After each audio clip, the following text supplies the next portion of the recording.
Good day everyone! Nandito nga tayo sa kitchen namin. Kasama ko ang aking baby na si Saya. So tinutulungan niya na ako sa paghihimay ngayon guys. Ang galing-galing niya na. So mamaya kung kanyang ginawa, ikukwisi ko para matanggal yung mga tinik-tinik.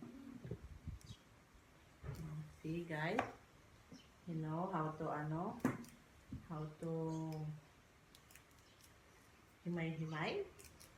Oh, see?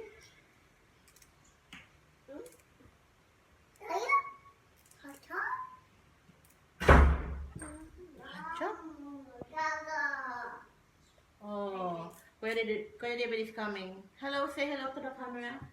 Say hello to our followers out there. Hello guys, this is David and Josiah, my two kids.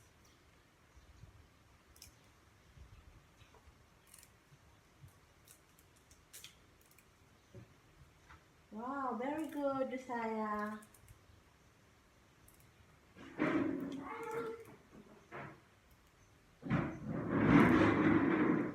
So, eto nga guys, magluluto nga tayo ng ginataang malunggay na may sahog na pritong tilapia.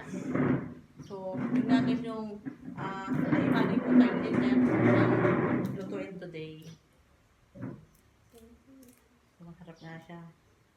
Shout out nga pala kay Ate Lerma. Thank you dito sa malunggay. So guys, dapat kumakain tayo ng malunggay kasi ito, marami siyang benefits na nakukuha. So, para na rin siyang medicine sa ating katawan. So, dapat kumakain tayo ng moringa in English or mas kilala sa tawag na malunggay. So, guys. Oh, baby, takipan mo. Okay, just please. No, careful, Josiah. No, one by one, like this, oh. One by one. No, careful, Kuya David. Careful. Okay.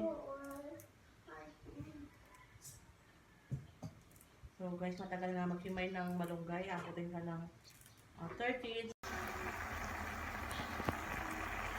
So, yan nga, guys. Nagpapakulo na nga tayo ng ginataan na may sahog ng pritong tilapia saka okra. So, ito nga guys. Ito nga yung ginamit natin guys na fresh gata.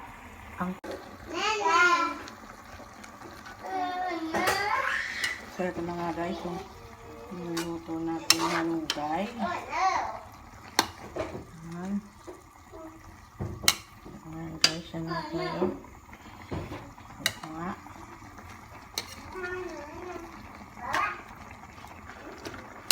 Hintayin natin itong maluto guys.